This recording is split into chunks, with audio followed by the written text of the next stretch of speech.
America में Donald Trump के ऊपर जानलेवा हमला हुआ। गोली उनके कानों को छू के निकली और मरने से बाल बाल बचे। इस घटना के बाद अमेरिकी सीक्रेट एजेंसी के डायरेक्टर ने इस्तीफा दे दिया, यह कह करके कि पूर्व राष्ट्रपति की सुरक्षा की जिम्मेदारी मेरी थी और मैं इस हमले को नहीं रोक पाई तो मेरा कोई अधिकार नहीं है इस पद पर बने रहने का, इसलिए मैं इस्तीफा देती हूँ।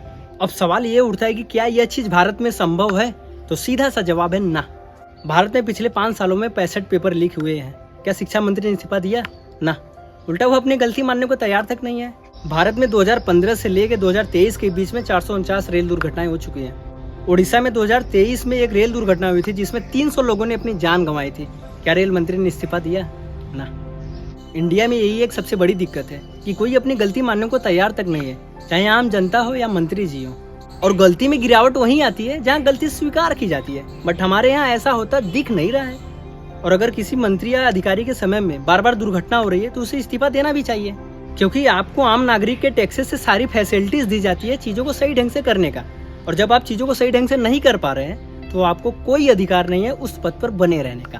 अमेरिका में बड़े बड़े अधिकारी दुर्घटना के बाद इस्तीफा इसलिए भी दे देते हैं क्योंकि वहाँ की जनता जागरूक है।